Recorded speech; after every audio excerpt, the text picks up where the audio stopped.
We like to participate in the communities where we work and get involved in initiatives like this. It's really amazing how engaged our employees become in something like this. Over 70% of our workforce are women, and many of them have been afflicted themselves. The rest are brothers, sons, husbands, all of whom have had breast cancer touch their life in some way. At present, we have about 100 volunteers involved, and each of them have committed to about a day or two, and that's in advance of the conference, and some are also going to be coming every day for the conference to help on site, so that's an awful lot of man hours. I wouldn't even know how many. So it was just filtered down to the branches, and it was up to us whether we choose to join in or not. This was something our branch decided would be an appropriate thing to fundraise for, especially given our location with the World Trade Center. We thought we could add something to the conference, that we could bring a little space here where people could come and relax in between their sessions if they would like to. And also we decided to make the quilt so that the ladies that were here, or anyone who's here who would like to come and sew on the blocks, could help us construct the quilt, and it will be donated for a fundraiser for the organization.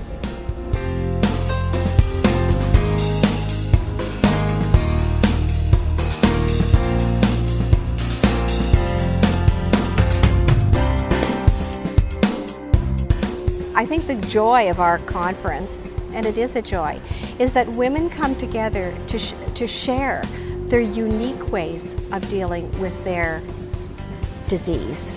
And it's not just their disease, it's living past their disease. I mean, they're not breast cancer, they're individuals, and they live as individuals knowing that this thing has changed their life forever. Anybody who's had cancer, their lives are changed.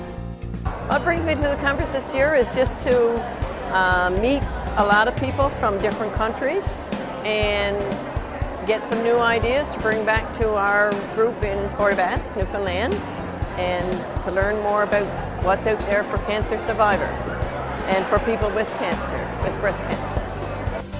Just to be a part of the conference, because we are survivors ourselves. Yes, I'm a survivor 4 years now. Well, Olive, that's our founding member, she came last year, and she always saying, Yonetta, make sure the next conference you go, there's so much information there, so much for you to learn, you know, and we could use with all the information we possibly can get in Antigua.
Bye.